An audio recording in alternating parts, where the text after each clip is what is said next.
Good morning. So the other day, or I guess it was yesterday, I was telling about how I got my black eye, which was from a painting injury. I knocked the pole in my eye, and someone on a thread on Facebook mentioned that I mentioned something about a hockey fight. It wasn't a hockey fight, but she said, yeah, it reminded me of maybe you had a hockey fight with Bobby Orr. And that was like, oh my gosh. So the truth is, so now I'm going to tell the story, I did have a fight with Bobby Orr. So what happened is that I was at hockey camp when I was, 10 years old. I lived in Scotland till I was 8. And so I never really played hockey. But my best friend played hockey, so I went to this hockey camp. I could barely skate, and I was the only kid there that had never really played serious hockey before. All the other kids, come on buddy, let's go. All the other kids were, really into playing hockey, and they were really good. And they were to me, they were really tough kids. And so I was in the corner with Bobby Orr. I was starting to learn a few things.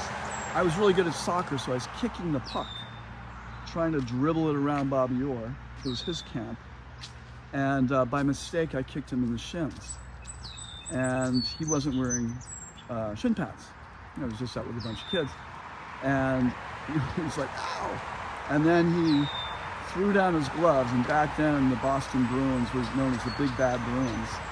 And Bobby Orr, who never lost a hockey fight, actually, threw down his gloves, and he proceeded to pretend like he was pounding me and pulled my shirt off, and I'm fighting with him on the ice. And of course I was completely ecstatic. I was so happy to be having this opportunity to fight with my hero. Bobby Orr was my hero, one of my heroes as a kid. Turns out he was an extremely nice guy. And another thing that Bobby Orr did for me was, let's go, we're gonna go this way. Let's go, come on. Let's go, come on. During Parents' Day, when my parents were, I was the only kid who hadn't scored a goal yet.